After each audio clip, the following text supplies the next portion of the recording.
Hey, Professor Fields back. We're talking about vehicle theft investigations, and move that out of the way. In this module, we're going to talk about how to identify a motor vehicle.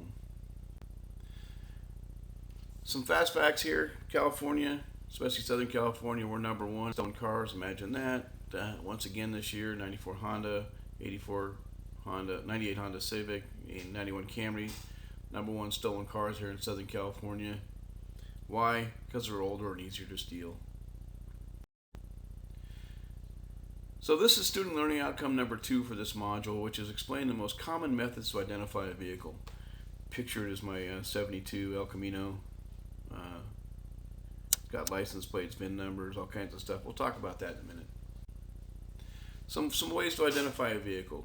We're going to look at license plates, registration cards, VINs, and owner applied numbers. So license plates. California has about 50 different configurations for license plates. We have veterans plates, we have college plates, we have what they call environmental plates or personalized plates. We have older plates, we have newer plates. This is almost the newest configuration of plates. And by looking at the configuration of plates, you can tell whether or not the plate belongs to this vehicle. So if you were somebody that knew about license plates, you'd look at this license plate and you'd say, what kind of a vehicle does it belong to? I'll tell you what it belongs to. It belongs to a commercial vehicle. How do you know that?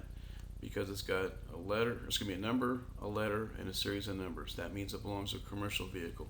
So if I saw that on the back of a Corvette, I would know there's something wrong. The person's either trying to falsify the registration fees or it's a stolen car. It could be a stolen car. So when you get to be an expert at plate configurations, you'll learn this if you go to a police academy. You'll be able to tell the difference. Registration cards. Registration cards are required to be kept with the vehicle at all times. And they're required to be presented on demand. Now it can be the original card or it could be a facsimile including a photograph of it. So if they've got a photograph on the cell phone, if they've got a photocopy of it, they can show that to you. If there's nobody around or they refuse to, if they say, hey, I don't know where it's at, not my car, well then you could search for it. And the law says you can search in the most common places for keeping it: glove box, center console, over the visor. I wouldn't recommend going into the trunk for the registration card. You might be a little stretch. Also, insurance documents are required to be kept with the vehicle, and a lot of times the insurance documents will also contain the VIN, and that can help you identify a vehicle.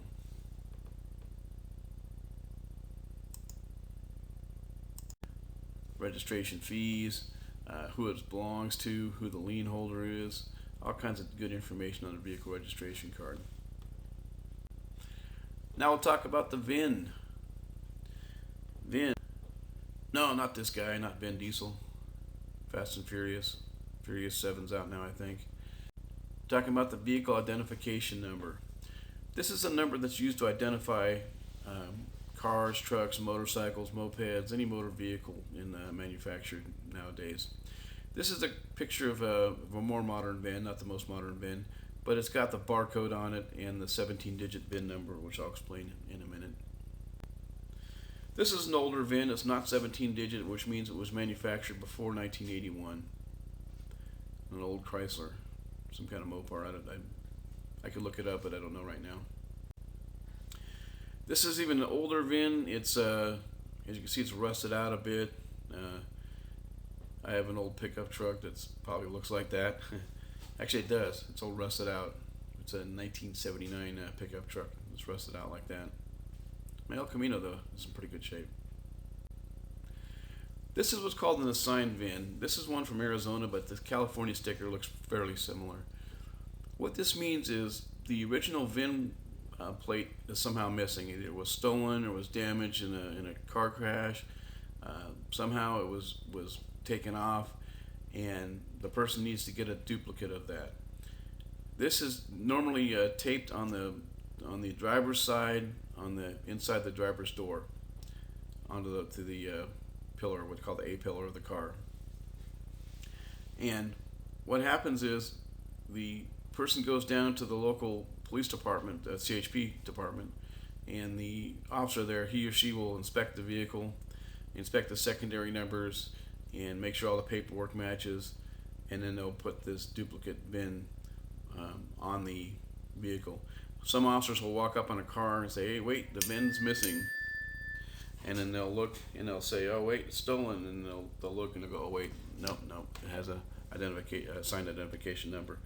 I almost made the mistake of impounding a car once when I was a very young officer that I didn't check for the blue sticker, and then later found it. Luckily, before I impounded the car, and incurred some costs to the department. So where's this located? This is a picture of the most common location from 1969 on. It was required to be on the driver's side, visible through the dash. Some people will have pieces of paper covering that up. That's illegal to do. You can cite them for that. I never have. Just haven't removed the paper. So what is the VIN? Well, the vehicle identification number, used since 1954 and standardized in 1981. In 1981, they standardized it to 17 digits, and each digit means something, and I'll explain that in the next few slides here. And it will not contain an I or an O. Okay, so the vehicle identification number is repeated in several places throughout the vehicle.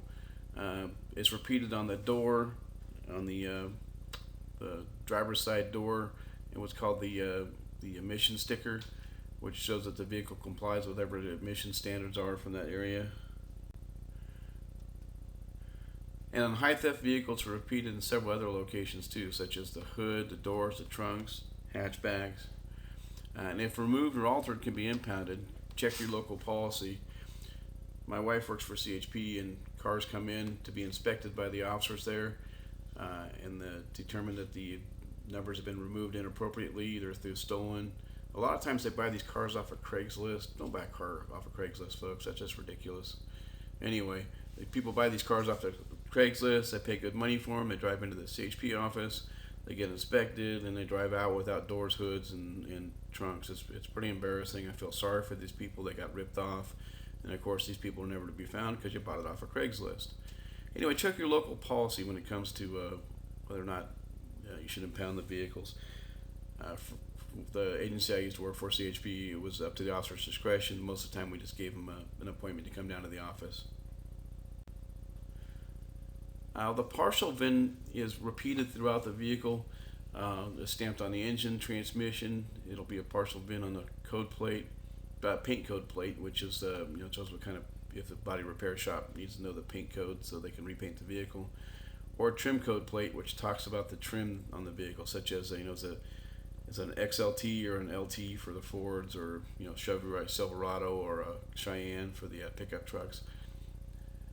And why is this important to you? Because that partial VIN can be run through dispatch, and they could tell you whether or not it has a near miss. So if you have the last 5, even the last 4 of the VIN, if you run those last 5, 6, or 4, you can get a partial hit. And the partial hit can say there's a near miss on a whatever, and if it happens to be that same vehicle you have, then you've got a stolen vehicle. Use this when other numbers on the vehicle are missing. I used to use this, say, like on a burned out vehicle where everything else is gone, the VIN's burned, everything's burned except for I can find the last 6 on the transmission. Look at it there and go, oh, son of a gun, got a stolen car. Decoding your VIN. This shows that each one of those characters means something. So it talks about what kind of a vehicle it is, where it was manufactured, the sequential number, which means that's the number of the vehicle. It's pretty cool when you get one that's like 00001, which means what's the first vehicle manufactured. Those things that usually sell for pretty high value. In the old days, when I first came on the job, up until probably 10 years ago, or not even that, probably up until about 3 or 4 years ago, we used to have this little book, and it was called the National Crime Insurance Bureau Green Book. It was green back then. And we check the VIN through there and look at all the numbers and verify that it was the type of vehicle we had here. Make sure the VIN matched the vehicle, the right configuration, the right engine, the right kind of transmission, whether it be manual or automatic, that type of thing. Well, then they started computerizing it, called VIN check, and you could run it on your computer. And here we are in 2015, and pretty cool. There's an app for that. Download the app. It's available to the public. It's not restricted, and it decodes the VIN for you. It's a great tool for auto theft investigators, as well as people buying cars too. So again, this is just an introduction to identifying a vehicle. This is an introduction to auto theft. It's a module in a very long 18-week class, 16-week class at a community college, and this is less than half of that, one of those modules. So anyway, if you really want to become an advanced auto theft investigator, sign up, go through the police academy.